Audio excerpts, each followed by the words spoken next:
फिर यह सब आरंभ हुआ ब्रह्मा के 5वें सिर की खोज से। उनके पहले सिर ने हमें शब्द दिए, दूसरे सिर ने हमें व्याकरण दी, तीसरे ने दिया छंद, चौथे सिर ने दिया स्वर माधुर्य, अंतिम शीश का कुछ पता नहीं। वह शीश जिसमें सारे अर्थ थे समाये, वही कहीं खो गया। ये बात देवदत्त पटनायक जी की है और उस पुस्तक का नाम है द प्रेग्नेंट किंग। मैं आप सभी का बातें मुलाकातें में देवदत्त पटनायक जी के स्वागत करता हूं। नमस्कार, आपका स्वागत है देवदत्त जी। मैं अपने श्रोताओं और दर्शकों को बता दूं कि देवदत्त पटनायक किसी परिचय के मोहताज नहीं है। उन्होंने भारतीय पौराणिक आख्यानों, कथाओं, उपनिषदों, वेदों, देवताओं को एक नए रूप में नई पीढ़ी से अवगत कराया। टेलीविजन पर आपके कार्यक्रमों की अपनी धूम रही है। खास बात यह कि पेशे से एक चिकित्सक होते हुए भी देवदत्त जी ने पुराणों को उस रूप में गुना, उस रूप में चुना और उस रूप में व्यक्त किया जिससे दुनिया भर में उनके चाहने वालों की गिनती दिनों दिन बढ़ती ही जा रही है। अगर आप सोशल मीडिया पर देखेंगे तो उनके फॉलोअर्स, उनकी टिप्पणियों से आपको अंदाजा लगेगा कि वे आज की पीढ़ी में कितने लोकप्रिय हैं। यह आश्चर्य की बात है कि एक मेडिकल चिकित्सक, डॉक्टर, प्रोफेशनल डिग्री उन्होंने चिकित्सा विज्ञान में ली, बिजनेस मैनेजमेंट और उसके साथ पढ़ाई करने के दौरान पौराणिक तुलनात्मक पौराणिकता पे भी पढ़ाई की। 14 साल लोगों का इलाज किया। उसके बाद ऐसा क्या हुआ अचानक कि आप पुराणों की तरफ उन्मुख हो गए और फिर 700 से ज्यादा लेख और लगभग 40 के करीब किताबें। आपकी किताबों की गिनती देश भर की बहुत सारी भाषाओं में छपती रहती है। हिंदी में ये 4 किताबें मुझे अभी मिली हैं कुछ ही समय पहले।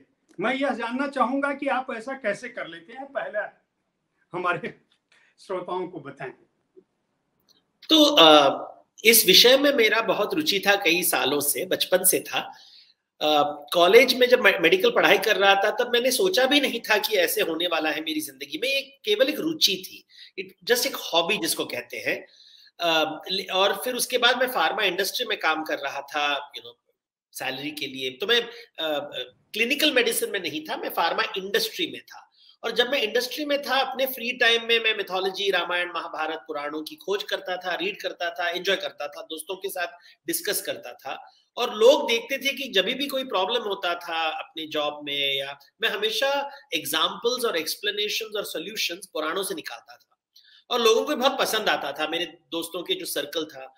तो एक दिन मेरे एक दोस्त थे जो लिखते थे पेपर्स में, न्यूज़पेपर का एडिटर थे वो। उन्होंने कहा कि इसके ऊपर आप एक कॉलम लिख लीजिए, मेरे लिए भी बहुत अच्छा आइडिया है। और उन्होंने कहा कि 4-5 कॉलम आप लिख लीजिए इस टॉपिक के ऊपर। तो ऐसे ना, मुश्किल 4-5 में हो जाएगा। लेकिन वो कॉलम 10 साल चला। इतना हिट हो गया लोगों में, क्योंकि लोगों को लगा कि बिजनेस और माइथोलॉजी का एक कनेक्शन आ गया है। और ऐसे ही करते करते किसी ने कहा मुझे एक किताब लिखने के लिए। मैंने कभी कोई पब्लिशर के पास मैं कभी नहीं गया हूं मेरी जिंदगी में। हमेशा पब्लिशर मेरे पास आए हैं, एडिटर मेरे पास आए हैं, क्योंकि कहीं ना कहीं मेरे बारे में सुनते हैं, कोई पढ़ते हैं, फिर अप्रोच करते हैं, और फिर अपॉर्चुनिटी आ जाता है तो मैं कहता हूँ लिख लूंगा। तो ये करते करते एक दिन ऐसे हुआ कि लगभग 2008 में किशोर बियानी जी, जो फ्यूचर ग्रुप में आजकल उनका बहुत चर्चा चालू है बिजनेस वर्ल्ड में, तो उन्होंने इसके बारे में पढ़ा। उन्होंने कहा मुझे आपसे मिलना है, और बातों बातों में कहा कि आप फुल टाइम मेरे साथ काम कीजिए, क्योंकि ये जो सोचने का तरीका है ये भारत को बहुत सीखने की जरूरत है। क्योंकि हम बहुत ही वेस्टर्न हो रहे हैं, पाश्चात्य की तरफ जा रहे हैं, और हम ये नहीं समझ रहे हैं कि भारत में वृद्धि के लिए और सक्सेस के लिए हमें भारतीय सोचने का तरीका अपनाना चाहिए, ना कि पाश्चात्य। तो उन्होंने मुझे एक फुल टाइम जॉब दे दिया, और वहां से पूरी दुनिया बदल गई। तो 2008 में पूरी दुनिया बदल गई। मैं फुल टाइम सुबह से शाम केवल पुराणों के बारे में बात करता था, but from a very practical business point of view. No, ये आध्यात्म जो लोग कहते हैं कि नहीं, ये बिजनेस बिजनेस है और अध्यात्म अध्यात्म, ये मैं कभी नहीं मानता। ये तो हमारे शास्त्रों में कहीं नहीं लिखा है। जिंदगी ही आध्यात्म है, उसमें कोई फर्क नहीं है। और तो इसलिए मुझे ये जब लिखता था तो लोगों को बहुत एक्साइटेड हो जाता कि आप बिजनेस के बारे में बात कर रहे हो, देवताओं के बारे में बात कर रहे हो, एक ही सेंटेंस में आप प्रॉफिट और रेवेन्यू के बारे में बात कर रहे हो, दूसरे फिर आप लक्ष्मी के बारे में बात कर रहे हो। तो आई थिंक ये लोगों को बहुत अच्छा लगा। एंड आई वाज, मैं आपसे यही सवाल पूछने जा रहा था। दरअसल एक और चीज आपके बारे में चौंकाती है। आप ओडिशा से बिलोंग करते हैं। आपने मुंबई में पढ़ाई लिखाई की, लिखना अंग्रेजी में शुरू किया, पात्र आप उठाते हैं पौराणिक लोक आख्यान से, लोक से आप हमारे पुराणों को, हमारे देवताओं को, हमारी श्रुतियों को जोड़ते हैं। इतना अच्छे ढंग से कैसे कर पाते हैं? और मैं यह भी जानना चाहूंगा कि वह पहला ऐसा कौन सा पौराणिक पात्र था जिसे आपने उठाया, या आपको लगा कि इनके बारे में सबसे पहले बात करनी चाहिए? तो क्या हुआ था कि जो मेरी पहली किताब थी, लगभग 25 साल हो गए उसको, मैंने शिव जी के ऊपर एक कहानी लिखी, किताब लिखी थी। किसी ने कहा था मुझे लिखने के लिए, और लिखते समय क्योंकि मेरा एक साइंस का बैकग्राउंड है, मेडिकल का बैकग्राउंड है, लिखने का एक तरीका होता है साइंस में। अब जैसे लेबोरेटरी का जो जर्नल होता है उसको लिखते समय आप एक बहुत ही सिस्टमैटिक तरीके से लिखते हैं। अभी हमारी पुराण कथा ऐसे लिखी नहीं गई है, वो जस्ट ऐसे एक कहानी यहाँ से आ गया, कुछ कहानी यहाँ से आ गया, वो बहुत ही डिसऑर्गेनाइज्ड लगती है। लेकिन जो साइंस, जो विज्ञान का जो एजुकेशन होता है वो बहुत ही ऑर्गेनाइज्ड होता है, बहुत ही सिस्टमैटिक होता है। तो जब मैं ऐसे लिखने लगा शिव के बारे में बहुत ही सिस्टमैटिकली, मैंने देखा कि अरे इसका एक ढांचा निकल रहा है, एक डिजाइन निकल रहा है और एक आकार निकल रहा है। और फिर उस समय उसके बाद वही पब्लिशर ने कहा कि आप विष्णु जी के ऊपर लिखिए। तो विष्णु जी के बारे में जब मैं लिख रहा था तो मैंने देखा कि अरे शिव और विष्णु के बीच में इतना क्लियर डिफरेंस मुझे दिखाई दे रहा है। और फिर जब मैंने देवी किताब लिखी तो फिर मैंने देखा ये तो कुछ और ढांचा निकल रहा है। ऐसे जो, जैसे आप कह सकते हैं मेरी पीएचडी हो गई तब, क्योंकि मैं जब पढ़ रहा था और मैंने देखा कि जब हम लोग अमर चित्र कथा पढ़ते हैं, चंदा मामा पढ़ते हैं, जो लोग कथा कहते हैं, लोग ऐसे नहीं समझाते हैं हमको। कथा केवल बता देते हैं, लेकिन इसके अंदर का जो स्ट्रक्चर है, जो ढांचा है, उसका जो अर्थ है, वो कोई नहीं समझाता। सिर्फ बोलते रहते हैं कि बहुत ज्ञान है, बहुत ज्ञान है।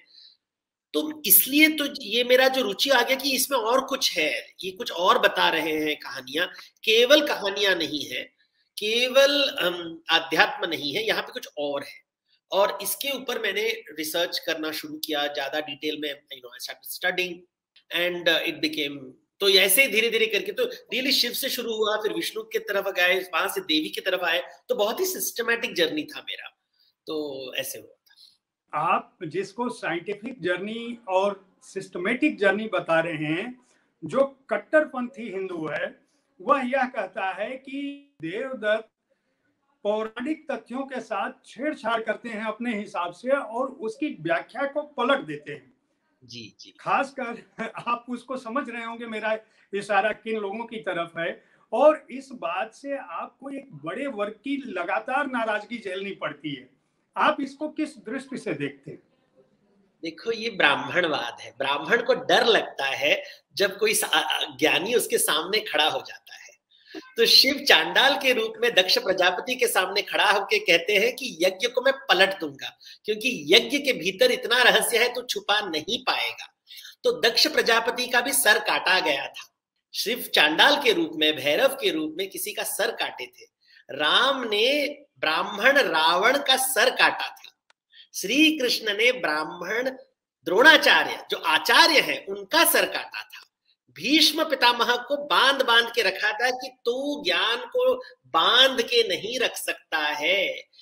हमारी देवियों के केश खुले होते हैं, इन्हें बांध के नहीं रखते, इन्हें सभी जगह भेजना पड़ता है। हमारा देश का यह हालत ब्राह्मणवाद की वजह से हुआ है।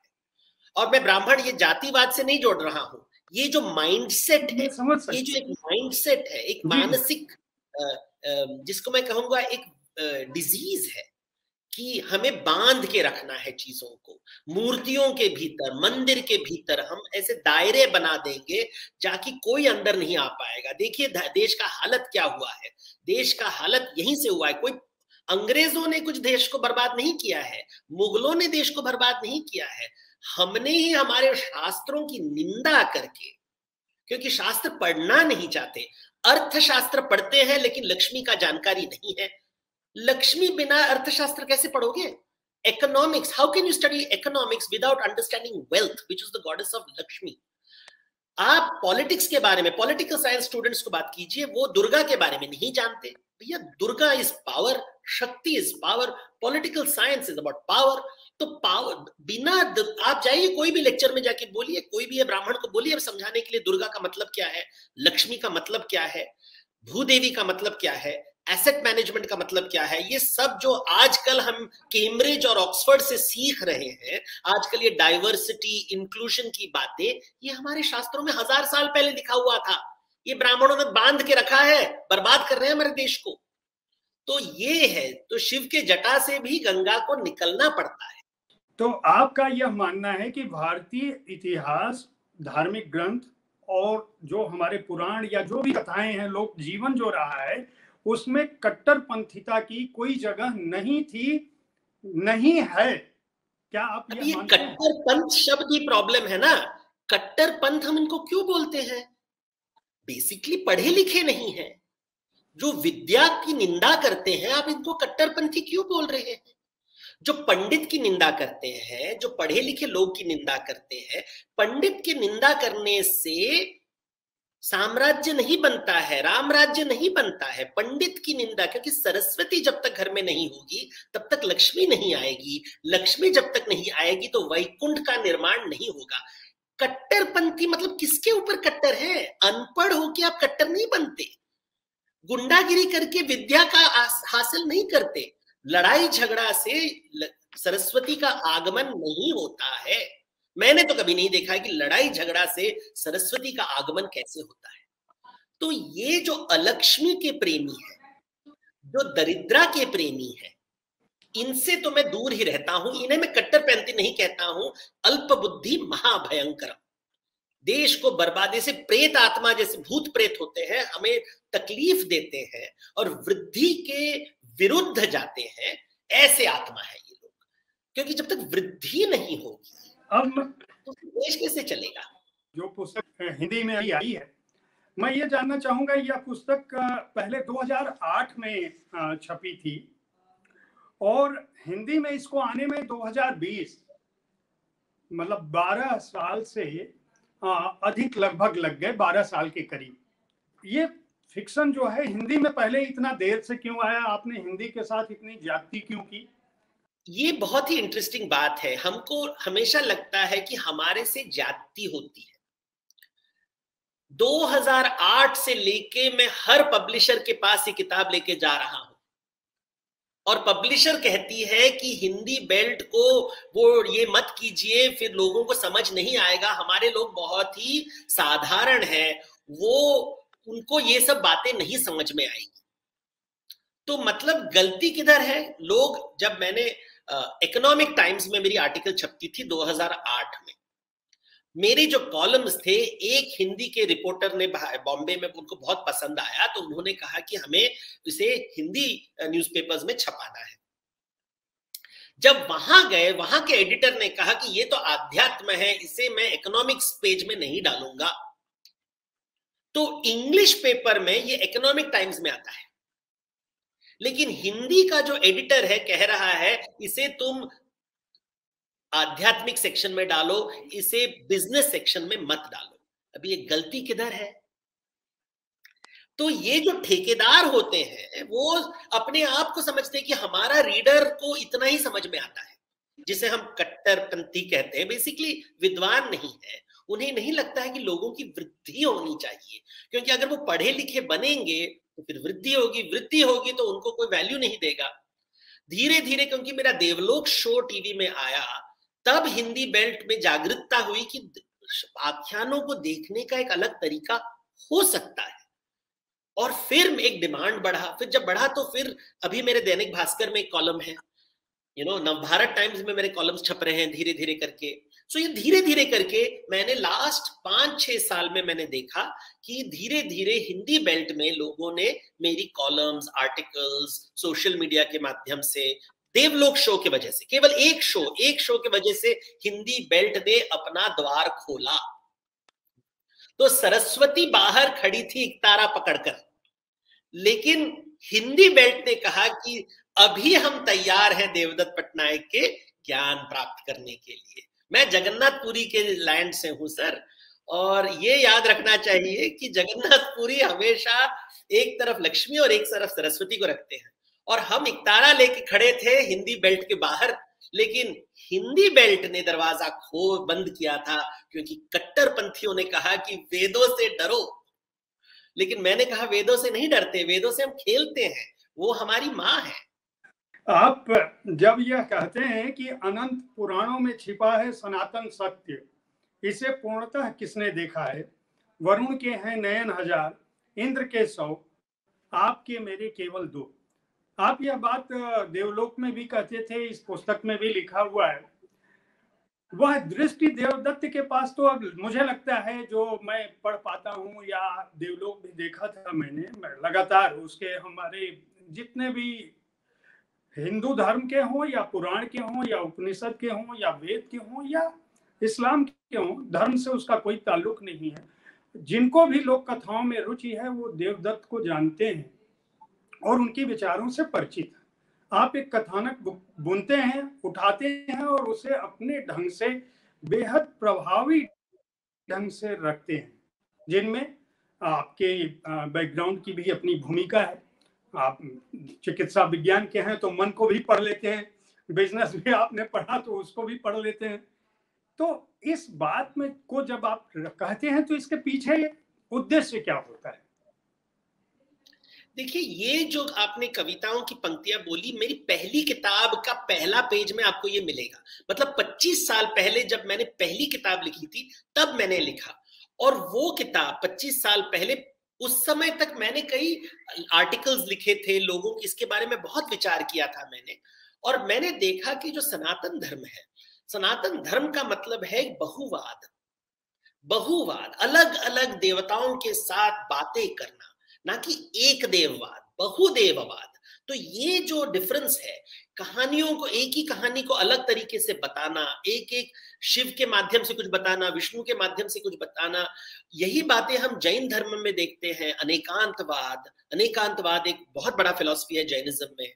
बुद्धिज्म में भी ऐसे आइडियाज हैं कि जैसे महायान बुद्धिज्म है, थेरवाद बुद्धिज्म है, वज्रयान है, तंत्र है, वेद है, इतना ज्ञान अलग अलग प्रकार के है। तब मैंने कहा कि ये एक सच की बात नहीं करता, ये अनंत सच की बात करता है। और अंग्रेजी और हिंदी में बहुत अंतर है भाषा में। जैसे फॉर एग्जांपल इंग्लिश में एक डेफिनेटिव आर्टिकल है द, THE, द। तो द वर्ड जो है, सो द, तो द ट्रूथ बोलिए, चलिए इसको मैं हिंदी में या संस्कृत में या कोई भी भारतीय भाषा में अनुवाद नहीं कर सकता। आप नहीं कर पाओगे, क्योंकि ये शब्द ही नहीं है हिंदी में, ये जो है ग्रामर में नहीं है। तो हम एक सच बोलते हैं, एक सच, बट एक इज न्यूमेरिकल, 1। अभी देखिए साइंटिफिकली सोचिए, द और एक, one truth and the truth is not the same, right. तो ये मैंने पकड़ लिया बहुत जल्दी। तो सनातन सत्य, अनंत सत्य, तो जब हम परम कहते हैं, परम मतलब अनंत, तो परम सत्य शब्द जो है, इसका मीनिंग बहुत अलग है। इसका ये मतलब नहीं कि हम उनसे ऊंचे हैं, हमारी सच। अभी देखिए जो कट्टर आप जिसने बोला, जो वो बोलेंगे कि भारतीय संस्कृति बाकी संस्कृतियों से बड़ा है, लेकिन अगर आप सनातन धर्म सीखेंगे तो नम्रता से बात करेंगे कि देखो हमारा अलग है, अच्छा नहीं या बुरा नहीं, अलग है, इट्स डिफरेंट। अच्छा बुरा अल्पबुद्धि आदमी कहता, अहंकारी कहता है। जो विद्वान होता है वो कहेगा कि ये बहुत ही अच्छा रुचि का, ये अभी देखिए ये वैज्ञानिक तरीके से हम पढ़ रहे हैं अंग्रेजी में। तो अंग्रेजी किताबों में जब हम लिखते हैं द ट्रूथ, इसको मैं हिंदी में नहीं बोल सकता। तो सनातन सत्य का मतलब क्या है? अनंत सत्य या एक सत्य, या द तो बोल नहीं सकता हूं मैं। तो ऐसे जब विचार मैंने करने लगे तो मैंने बोला ये समझाऊं कैसे लोगों को, जिसको अंग्रेजी पता नहीं है उसको कैसे समझाऊं? यू एंड हम दोनों को, वी बोथ अंडरस्टैंड इंग्लिश, तो इसलिए आपको 2 मिनट में समझ में आया। अभी आप ये बात समझाइए किसी को जिसको हिंदी इंग्लिश समझ में नहीं आता, या ये बात समझाइए इंग्लिश आदमी जिसके हिंदी समझ में नहीं आता, ये आप नहीं बता पाओगे। और ये विभाजन जो है लोग नहीं समझते हैं, ये एक निर्गुणी विभाजन है, ये दिखता नहीं है लेकिन है विभाजन। सोचने का तरीका अलग होता है। सो ये सब, ये लेवल की जो बातें हैं ना, आप बताइए मुझे कौन करता है हमारे शास्त्रों का? एक भी लेखक दिखाइए मुझे जो पौराणिक की बातें करते हैं, बहुत फेमस हैं, जिनको हम घेरुआ वस्त्र पहनते हैं और तिलक लगाते हैं, लेकिन ये समझा के दिखाइए मुझे। तो सही बात। और शास्त्र से अगर घमंड आया तो शास्त्र तो असफल रहा ना, घमंड आया तो फिर तो असफल रहा। विद्वान नहीं हो आप, अगर आप घमंडी हो गए तो फिर विद्वान नहीं हो। तो अलग अलग बातें होती है, अलग अलग तरीके होते हैं। वही शिवजी चांडाल के रूप में जब खड़े हैं दक्ष प्रजापति के सामने, ये बताने के लिए कि भैया तेरे यज्ञशाला में लक्ष्मी विराजमान नहीं है, सरस्वती विराजमान नहीं है, दुर्गा विराजमान नहीं है। दक्ष प्रजापति की बेटी स्वयं कैलाश पर्वत तक जाती है पिता का बात नहीं मानकर। कोई तो कारण होगा। हम आते हैं, ये नाम अपने आप में बहुत यूनिक है, द प्रेग्नेंट किंग। यह आपके दिमाग में कैसे आया कि मुझे इस सब्जेक्ट पे लिखना है और अंग्रेजी में लिखना है? और मजे की बात यह कि यह किताब अभी भी रिलेवेंट है हिंदी में, और मुझे लगता है कि आने वाले 50 सालों में भी वैसे ही उपयोगी होगी, क्योंकि आपने इसका कथानक जिस तरह से बुना है, जिस तरह से लिखा है। आप कहते हैं इसको ये फिक्शन है, लेकिन इसमें कुछ सच्चाई भी है। बहुत सारे कथानक ऐसे हैं जो लोग पुराणों का या महाभारत का अध्ययन किए होंगे उनको पता होगा कि इसके पात्र, आपने पात्रों के नाम बदले नहीं है, फिक्शन में बुना जरूर है, बहुत सारे पात्रों के नाम आपने वैसे ही रखे हैं। तो इसके पीछे क्या वजह है और इसका कथानक क्या है, अगर हमारे श्रोताओं को बताएं। वैसे मैं कहूंगा कि जिनको भी पढ़ना है वो इस पुस्तक को जरूर खरीदें, और देवदत्त से हमारी मुलाकातें में 10 मिनट में आप इस बात को नहीं समझ पाएंगे, उसके लिए ये पुस्तक खरीदनी होगी। फिर भी संक्षेप में बताना हो तो मुझे थोड़ा इस पर विस्तार से बताएं। तो ये जो किताब है, तो ये कई सालों पहले मैं एक किताब लिख रहा था स्त्रियों के ऊपर। तो जितने स्त्रियों की कहानियां हैं वेदों में, पुराणों में, उनका मैंने एक लिस्ट बना रहा था। जब मैं लिस्ट बना रहा था तब मैंने देखा कि कई कथाएं हैं जहां पुरुष स्त्री का रूप ले रहे हैं, जहां स्त्री पुरुष का रूप ले रहे हैं। और ये कहानी युवनश्व की कहानी है, और युवनश्व की कहानी सूर्यवंश से जुड़ा जाता है। और ये कहानी 2 बार हमें महाभारत में मिलती है, 2 बार, और हमेशा पूर्वजों की बात करते हैं।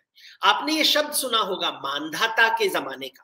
मानधाता शब्द हमने सुना है कि बहुत पुराना, मतलब राम जी के पहले भी जो कोई थे ऐसे मानधाता कोई था। तो मानधाता के जन्म से जुड़ा हुआ है ये कहानी, कि मानधाता का जन्म एक स्त्री के शरीर से नहीं, एक पुरुष के शरीर से हुआ था, और वो है युवनश्व। तो युवनश्व के शरीर से मानधाता का जन्म हुआ। ये लाइन मैंने पढ़ी थी महाभारत में। उस समय मैं जय किताब भी लिख रहा था, तो महाभारत में मैंने जय किताब लिखी थी। तो इसमें ये कहानी मुझे 2 बार में, और 2 बार आती है ये। एक बार इंद्र उसकी सहायता करता है उसे जन्म देने के लिए, और दूसरी कहानी में अश्विन कुमार, 2 अश्विन कुमार आके जन्म करते हैं। तो मैंने कहा ये कहानी को 2 बार क्यों बताई गई है? और ये बहुत ही विचित्र कहानी है। जो जन्म देने वाला, जो जननी है, वो एक पुरुष है। जो मिडवाइफ है, जो नर्स है, वहां पे नर्स भी पुरुष देवता है, या तो इंद्र है या तो अश्विन कुमार है, यहां कोई स्त्री नहीं है। और जन्म होता है मानधाता का, और मानधाता कहता है कि मुझे दूध पीना है। तो पिता कहता है कि मैं तो पुरुष हूं, मैं दूध नहीं दे पाता। तो इंद्र अपना अंगूठा काटते हैं, क्योंकि देवताओं के नस के अंदर दूध बहता है, खून नहीं होता है, तो वो अपना अंगूठा दे देता बच्चा को। इस कहते हैं इसीलिए बच्चे आज भी अंगूठा को चूसते हैं। तो ये कहानी महाभारत में मिली मुझे, ये बहुत ही विचित्र कहानी है, ये कहानी बता क्यों रहे। तो मैंने इसके बारे में थोड़ा अध्ययन किया, रिसर्च किया, और फिर मुझे लगा कि ये नारीवाद के बारे में है, जिसे हम फेमिनिज्म कहते हैं। ये शरीर के बारे में कह रहा है कि पुरुषत्व और पुरुष के बीच में फर्क क्या है, शरीर का मतलब क्या है, आत्मा का मतलब क्या है, क्या लिंग, पुल्लिंग स्त्रीलिंग आत्मा से हम जोड़ सकते हैं क्या एक पुरुष राजा बनता है, स्त्री को हम योद्धा नहीं बनाते। तो महाभारत में बहुत फेमस कहानी है, जो शिखंडी जब आती है, भीष्म कहते हैं कि स्त्री का जन्म हुआ है तो तू युद्ध भूमि में नहीं आ सकता। तो शरीर का इतना वैल्यू दिया गया है कि तेरा बॉडी ऐसा है, जिसके पास गर्भ है वो युद्ध नहीं कर सकता है, जिसके पास गर्भ है वो राजा नहीं बन सकता है। ये सब सोचते हुए फिर मैं तंत्र विद्या में जा रहा था। तंत्र में जो डिटेल्स में हम सेक्स के बारे में बात करते हैं, सेक्सुअलिटी के बारे में बात करते हैं, वो आजकल लोग बात कर रहे हैं। मैंने देखा जैन मुनि, बुद्धिस्ट लोग ये 1500 साल पहले, 2000 साल पहले इसके ऊपर विचार कर रहे थे, सोच रहे थे, पूछ रहे थे कि पुरुषत्व का मतलब क्या है, स्त्री का मतलब क्या है। तो मैंने कहा कि कहानी बनाता हूं मैं, एक उपन्यास, क्योंकि उपन्यास के माध्यम से हम वो बोल सकते हैं जो हम खुलेआम नहीं बात कर सकते। तो ये किताब जब लिखी गई थी उस समय सेक्शन 377 केस सुप्रीम कोर्ट में नहीं गया था, लोगों को होमोसेक्सुअलिटी के बारे में कोई नहीं बात कर रहा था। आजकल तो हम गे मैरिज तक बात कर रहे हैं। हम ये बताना चाहता था कि हमारे शास्त्रों में ये बातें तो हैं। और तब ये वही कट्टरपंथी अपने आप को विद्वान माने कि हमारे शास्त्रों में कुछ नहीं है, ऐसे पढ़े तो नहीं हो, कभी लाइब्रेरी देखा नहीं है, लेकिन बड़े अकड़ से बात कर रहे हो वेदों के बारे में। तो ये कहानी जब हम लिखते हैं तो लोग डर जाते हैं कि भैया देखिए, एक बात होती है ना, ये कहानी बताने से लोग डर जाते हैं क्योंकि ये विज्ञान भैरव है, और ये सोचने में मजबूर करता है आदमी को कि हमारे शास्त्र में तो दो इसमें है, एक तो स्टोरी है एंजॉय करने के लिए, दूसरा है विचार। इसमें ये मेरे हर पात्र एक विचार का माध्यम है, जिससे हम सोचेंगे शरीर के बारे में, लिंग के बारे में, आत्मा के बारे में, आध्यात्म के बारे में, राजनीति के बारे में। पूरी कथा राजनीति के बारे में है कि स्त्री राजा क्यों नहीं बन सकती, एक स्त्री राजा क्यों नहीं बन सकती। हम बोलते हैं Rani Lakshmibai and all that, Rani Lakshmibai was not queen, she was regent. उसको मुकुट नहीं पहनाया जाता है, वो केवल अपने बेटे के लिए, पति के लिए, जैसे हमारे कई मंत्री होते हैं जो अपनी पत्नियों को सामने रखते हैं, वो बात नहीं है। ये बातें इसलिए बहुत। और फिर पितृ ऋण का मतलब क्या है, पितृ ऋण, तो पितृ ऋण का मतलब क्या, इसलिए ये पिक्चर जो ये मेरा इलस्ट्रेशन है, तो यहाँ पे आप देखेंगे कौवा बैठा हुआ है, तो श्राद्ध के साथ जुड़ा हुआ है। पितृ रवि श्राद्ध आने वाला है, श्राद्ध में हम कौवों को क्यों बात करते हैं, तो लोगों को कुछ पता ही नहीं है। लोग बात करते हैं ऐसे, पितृ ऋण के बारे में नहीं पता है तुम्हें, यज्ञ के बारे में नहीं पता है, शरीर, आत्मा। तो ये कई बातों को मैंने जोड़ के, जैसे एक ताना बाना होता है तो आपसे काम करके एक नया कुछ नया, तो मैंने ये लिखा किताब ताकि लोगों तक ये ज्ञान जाए। मुझे ये बहुत ही मुझे दुख होता है कि हमारे शास्त्रों में इतना विद्या है, लेकिन हम लोगों तक नहीं पहुंचाते। और उपन्यास का माध्यम इज सेफ, बिकॉज लोगों को स्टोरीज पसंद है, अच्छा लगता है लोगों को कहानी सुनना। आपकी शैली बहुत अच्छी है, इसमें कोई दो राय नहीं है कि आपने जो उपन्यास एक बार उठाने के बाद इसको पढ़ते चले जाइए आखिरी तक। मैंने इसको एक दिन में खत्म किया, कठिन था, लेकिन मैं सुबह छुट्टी के दिन, चूंकि आपसे बात करनी थी, तो मैं उठाया। मैं ये जानना चाहता हूं कि जब आपकी पुस्तकें अंग्रेजी से हिंदी में अनुदित होती हैं, तो अनुवाद स्तरीय हो, इसको आप कैसे पकड़ पाते हैं? ये बहुत मुश्किल है। तो मैं आप जो अनुवाद करता है उसके विश्वास से चलता हूं, और दो लोग यूजुअली रीड करते हैं, दो रीडिंग्स होते हैं। 100% परफेक्ट कभी नहीं होता है अनुवाद 80% तक पहुंच जाता है, 90 if you are very good. 100% तो कभी नहीं होगा। जैसे मैंने कहा, ये प्रॉब्लम्स भी है, टेक्निकल प्रॉब्लम्स भी है, भाषा की एक टेक्निकल प्रॉब्लम्स भी है। इनको, क्योंकि भारत में इतनी भाषाएं हैं, सबका अनुवाद चेक करना नहीं होता है, तो एक विश्वास भी होता है। तो विश्वास से आप चलते रहिए। भाव तो समझ गया आदमी, भाव समझ गया, लेकिन आप पूरी चीज को कंट्रोल नहीं कर पाओगे। अच्छा, अब मैं आता हूं आपकी दूसरी पुस्तकों पे जो हमें अभी मिली हैं, ये 3 पुस्तकें भी। इनमें शुरू करते हैं एक एक से।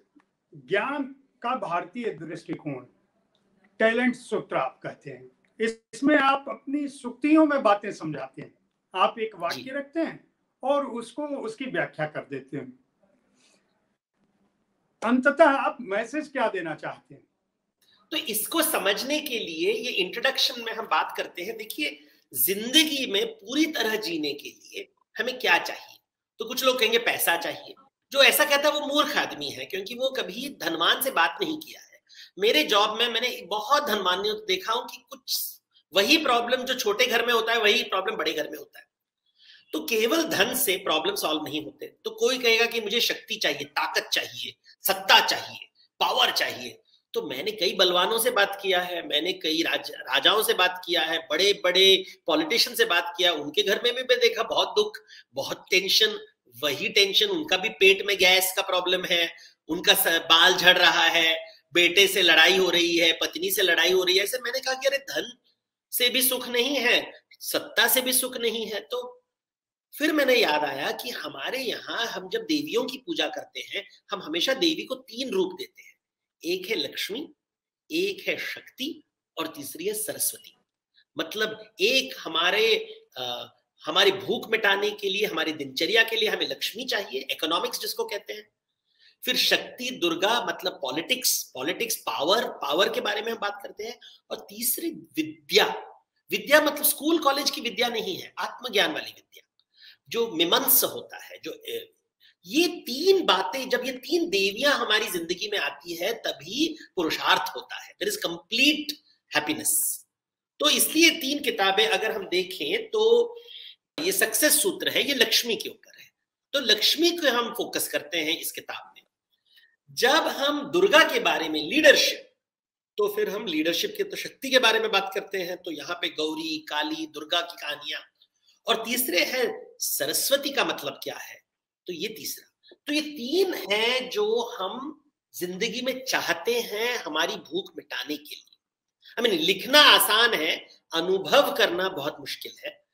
बताना बहुत आसान है, मैं लेक्चर दे सकता हूं, लेकिन उसको ग्रहण करना, उसको प्रैक्टिकल में लाना बहुत ही मुश्किल है। लेकिन एटलीस्ट ज्ञान तो है, कह नहीं सकते कि हमें पता नहीं है ज्ञान तो है।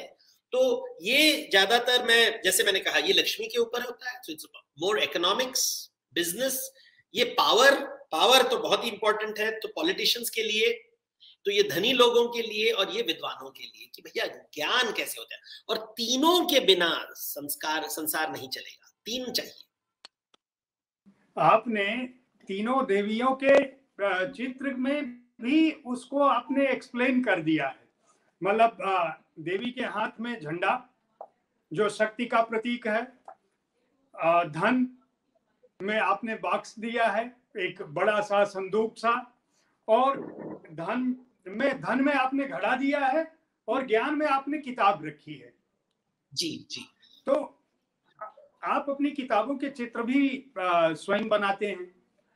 ये तो चित्र बनाने की रुचि आपको कहां से आई? तो देखिए, जब हम शास्त्र पढ़ते हैं तो हम देखते हैं कि शास्त्र ज्ञान अलग अलग तरीके से देता है। एक तो कहानी के माध्यम से, एक तत्वों के माध्यम से, फिर एक प्रतीकों और प्रतिमाओं के माध्यम से, सिंबल जिसको कहते हैं। जैसे हमने स्वस्तिक बना दिया, शादी के समय हमने ये एक घड़ा रख लिया, जब श्राद्ध होता है तो हम, जब मृत्यु होती, अंत्येष्टि होती है तो घड़ा तोड़ते हैं, शादी के समय घड़ा घर में लेके आते हैं, पूर्ण कुंभ रखते हैं घर में।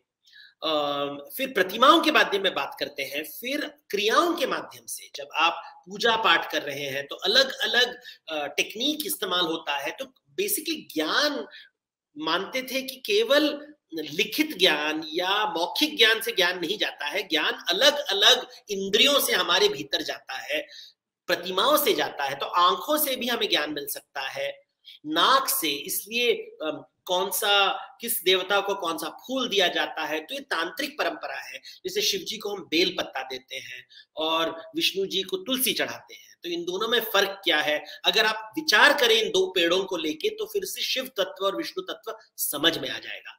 तो कहानी के माध्यम से, प्रतिमाओं के माध्यम से बात करें। वैसे ही जब मैं किताब लिखता हूं, मैं केवल समझाने के लिए मैं अलग अलग माध्यम इस्तेमाल करता हूं। तो एक बोलने की माध्यम है, तो ये मौखिक है, फिर लिखित है, फिर इलस्ट्रेशंस है, ड्राइंग्स है, वर्कशॉप्स है। तो अलग अलग माध्यम से हम अलग अलग इंद्रियों का उपयोग करते हैं, क्योंकि यही हमारे शास्त्री करते थे। जो पहले जमाने में जो विद्वान थे, वो हर शिवजी भी नाच के वो वेदों का ज्ञान दे रहे थे दक्ष प्रजापति को ना, क्योंकि दक्ष प्रजापति को समझ में नहीं आ रहा था, वो तो केवल मंत्र उच्चारण करके कर रहा था, उसको कुछ अक्ल नहीं था। तो शिवजी उसको बोल रहे थे, देखो मैं नाच के भी तुम्हें समझा सकता हूँ।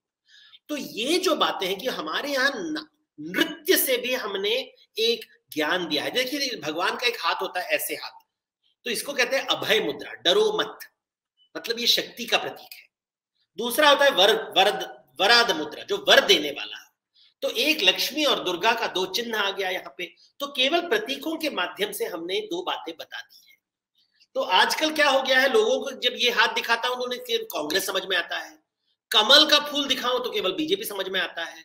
मतलब प्रतिमाओं का भी हमने सत्यानाश कर दिया है, क्योंकि हम प्रतिमा को समझ नहीं रहे हैं कि लक्ष्मी से क्यों कमल जुड़ा हुआ है, सरस्वती से कमल क्यों जुड़ा हुआ है, बुद्ध के साथ क्यों कमल जुड़ा हुआ है, कमल में कितने अर्थ है। कमल में माधुर्य होता है, सुगंध होता है। राजनीति में ना माधुर्य है ना सुगंध है। आप एक बात बताएं मुझे कि ये एक निजी सवाल है। देवदत्त ओडिया है, पटनायक है, आपने कभी श्री जगन्नाथ पे लिखने की क्यों नहीं सोचा? पुस्तक की बात कर रहा हूं, उपन्यास की। हाँ, तो मेरे किताबों में जगन्नाथ के बारे में बहुत कुछ बताई गई है। क्या होता है, हम ये नहीं समझते कि हमारे हर प्रांत में देवी देवताओं का एक लोक रूप होता है, स्थानीय रूप होता है, जिसे हम स्थल पुराण कहते हैं। वो बातें सब जगह समझ में नहीं आती है। तो जब पुराण में जब शिव, विष्णु और ब्रह्मा के बारे में, ये पूरी भारत में समझ में आ जाएगा। लेकिन अगर मैं आपको जैसे गुजरात में शबरीमला के बारे में समझाऊं तो कोई समझ में नहीं आता है।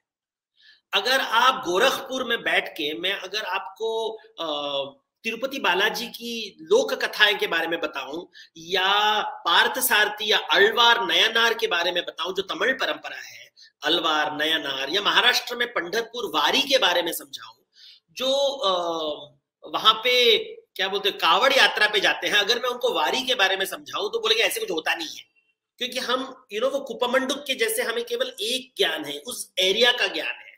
तो हिंदी बेल्ट को तमिल बेल्ट के बारे में नहीं पता है, तमिल बेल्ट को हिंदी बेल्ट के बारे में पता नहीं है, उड़ीसा को तो लोग पता भी नहीं कि कहाँ है ये जगह। मैं जब बोलता हूँ जगन्नाथपुरी तो कहाँ है बताओ, तो बोलते हैं कि महाराष्ट्र के पास है, बंगाल के पास है। हम बोलते हैं अखंड भारत, लेकिन कभी हमने वो मैप को नहीं देखा है कि भैया उड़ीसा है कहाँ पे, उसका इतिहास क्या है, महाराष्ट्र का इतिहास क्या है। ये अलग अलग इतिहास है, यहाँ की भक्ति परंपरा बहुत अलग है। तो अगर मैं इसके ऊपर किताब लिखूं तो इसका रीच बहुत छोटा होगा।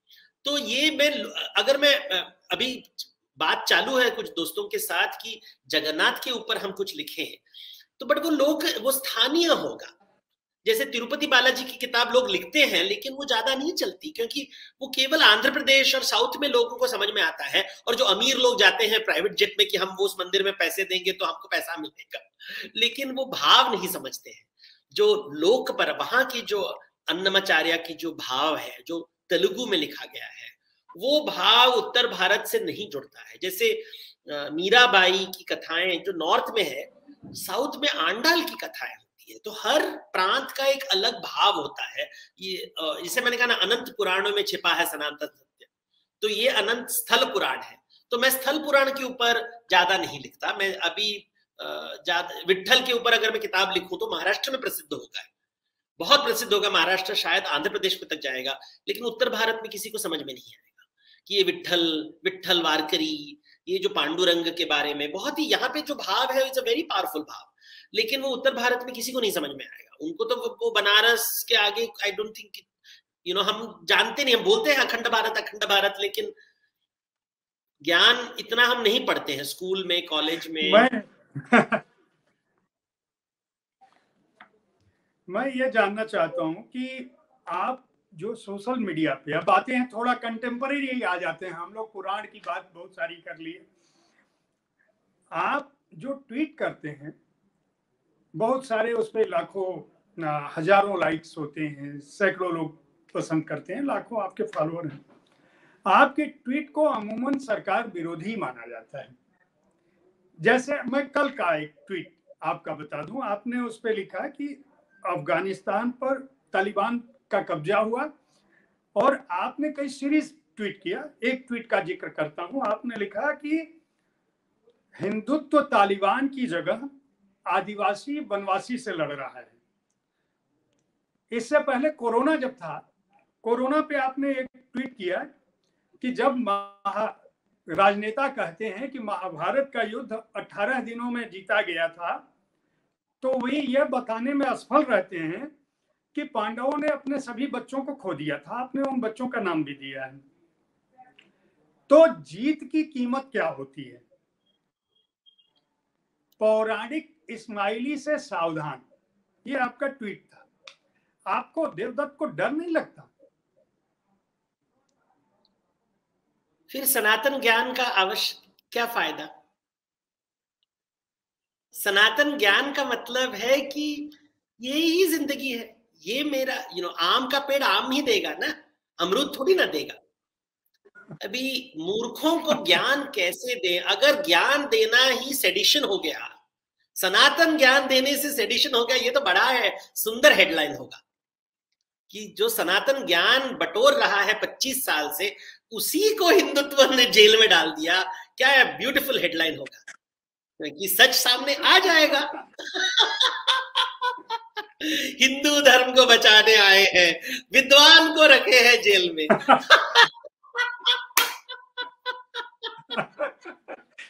25 साल में शास्त्रों के बारे में इतना कौन लिखा है? अंग्रेजी में, हिंदी में, अलग अलग भाषाओं में। देखो, राजनीति को मैं समझता हूं, राजधर्म को भी समझता हूं। राजधर्म और राजनीति में जमीन आसमान का फर्क है।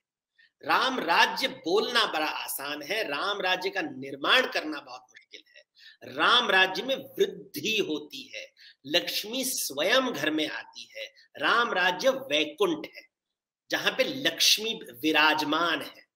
यहां लक्ष्मी को कहीं नहीं दिखाई दे रही है, लेकिन आप उसको वैकुंठ बोल रहे हो। ये सनातन धर्म नहीं है। तो ये सनातन धर्म नहीं है, क्योंकि आपका सनातन धर्म बिना पढ़े ज्ञान कहां से आया मुझे पता नहीं है। जो ब्रह्मचारी है वो गृहस्थी को कह रहा है सेक्स कैसे करें। ये कैसी बातें हैं? ना तो अनुभव है किसी बातें का, और दे रहे हो ज्ञान, एक्सपर्ट बन रहे हो। कभी यौन संबंध किया नहीं है, लेकिन यौन के ऊपर महाशास्त्र लिख रहे हैं। तो ये बिना पढ़े लिखे विद्वान और पंडितों की निंदा करने वाले, वो सनातन ज्ञान के बारे में आपको समझाएंगे? इतनी सुंदर हमारी सभ्यता है, तो इसको तोड़ने का काम आप बोल रहे हो बाहर के लोग। कभी तो किताब खोलिए। किताब को बचाने से ज्ञान नहीं आता है, किताब को पढ़ने से भी ज्ञान नहीं आता है। किताब के ऊपर पढ़ने के बाद आपको मनन करना पड़ता है, बहुत मुश्किल से लक्ष्मी प्राप्ति होती है। लड़ाई और ट्विटर में जाके आपको सनातन ज्ञान नहीं मिलेगा। ना लक्ष्मी मिलेगी, ना दुर्गा मिलेगी, ना सरस्वती मिलेगी। तो ये जो एक करने दो, जो करना है, लेकिन जो अकलमंद लोग हैं दुनिया में, उनको समझ में आ गया है कि भैया लक्ष्मी के बिना राम राज्य का निर्माण नहीं होता है। केवल दक्ष प्रजापति का भी सर शिवजी ने काटा था, रावण का सर राम जी ने काटा। रावण को कहते वेदों का ज्ञानी, लंकापति। राम ने ब्रह्म हत्या की। क्यों? क्योंकि सनातन का ज्ञान नहीं है। वेद पढ़ने के बाद भी तुम कैसे व्यवहार कर रहे हो। या देखिए, द्रोणाचार्य जो आचार्य है, उसको शिवजी कृष्ण कह रहे हैं कि सर काटो इसका। क्योंकि केवल ब्राह्मण बनने से आपको बचाव नहीं होगा, गेरुआ वस्त्र पहनने के ज्ञान। हम महाराष्ट्र में बहुत ही फेमस एक आदमी थे, राम शास्त्री। तो पेशवाओं के सामने वो खड़े होके कहे थे कि भैया हम राजधर्म की बात कर रहे हैं, आप राजनीति की बात कर रहे हैं।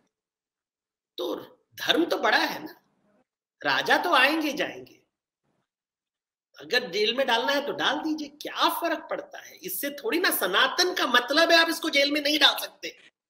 ब्रह्म हत्या करने से ब्रह्म विद्या तो नहीं जाएगा। कितने किताब बैन करेंगे? तो नहीं होता है लाइफ में। ब्रह्म विद्या को रखने के लिए चलता रहेगा, चलता रहेगा। नदी को आप नहीं रोक सकते। इन दिनों आप क्या लिख रहे हैं? आगे आपका कौन से प्रोजेक्ट पे काम कर रहे हैं?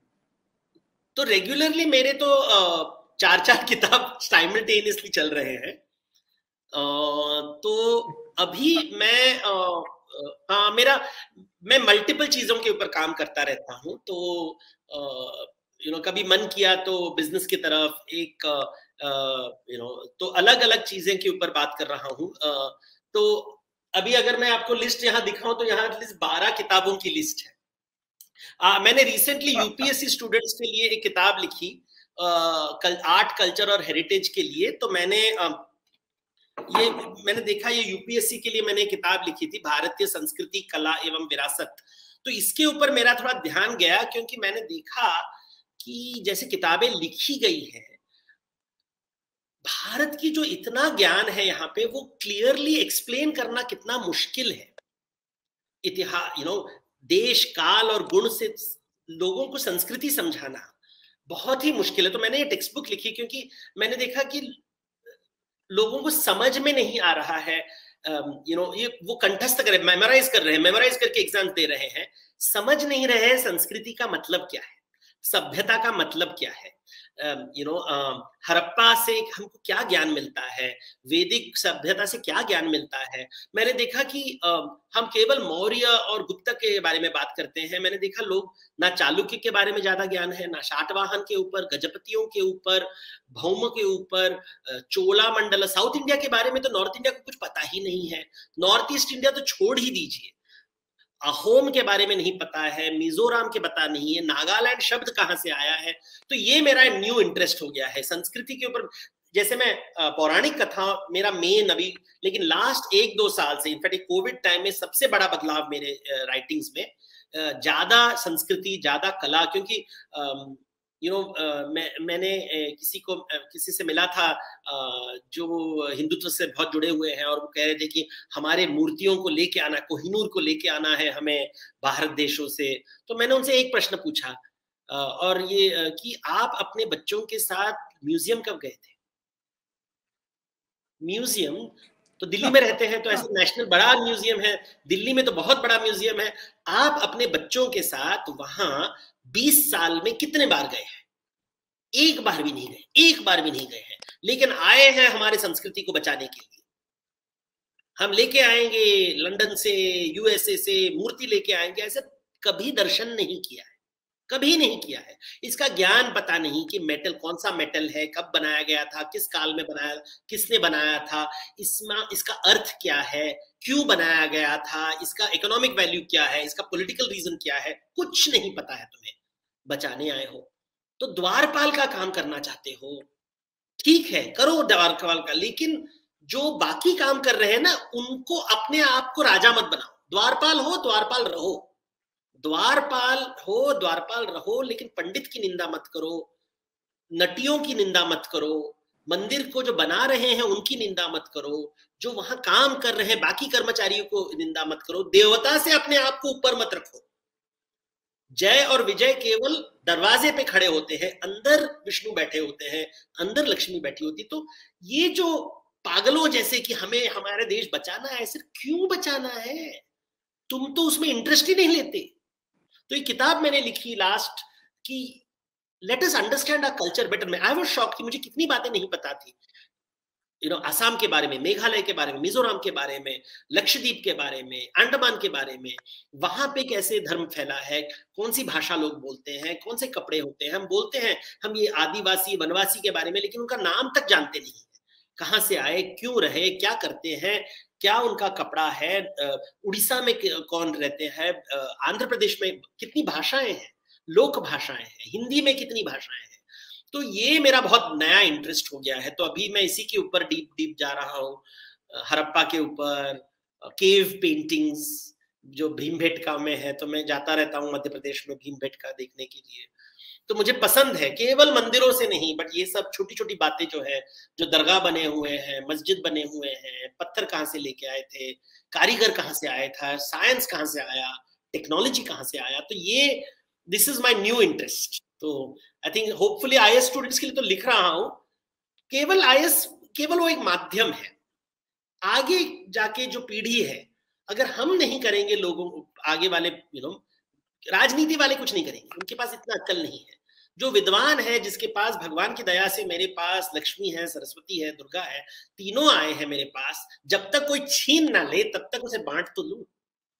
आपसे बात करके बहुत अच्छा लगा, बहुत बहुत धन्यवाद। ये हिंदी के पाठकों का, हिंदी के हमारे साहित्य तक के श्रोताओं का ये एक अच्छा दिन होगा जब वे देवदत्त पटनायक की बौद्धिक, सांस्कृतिक, शक्तिपूर्ण और समृद्ध विचारों को सुनेंगे। मैं आप सभी से अनुरोध करूंगा कि ये पुस्तकें जरूर खरीदें। आप देखें कि धन, ज्ञान और शक्ति का अर्थ क्या होता है। आप जानें कि हमारी पुरा कथाओं में किस तरह के पात्र थे, महाभारत में किस तरह के पात्र थे, और आज हम जिस आधुनिकता का ढिढोरा पीट रहे हैं, वो हजारों हजार साल पहले हमारा समाज इससे ज्यादा उदार था, हमारे राजा महाराजा इससे ज्यादा उदार थे, और हम एक महान सभ्यता के वाहक हैं। हमें कोई भी हरा नहीं सकता, कोई हटा नहीं सकता। कहीं कोई हिंदुत्व खतरे में नहीं है, सनातन खतरे में नहीं है, न होगा। धन्यवाद। अगले हफ्ते बुधवार को मैं ऐसी ही किसी एक शख्सियत के साथ आपसे फिर मिलूंगा। तब तक के लिए धन्यवाद। देखते रहें और देवदत्त जहां भी हों उन्हें जरूर पढ़ें, उनकी किताबों को पढ़ें, उनके विचारों को सुनें और समृद्ध। नमस्कार।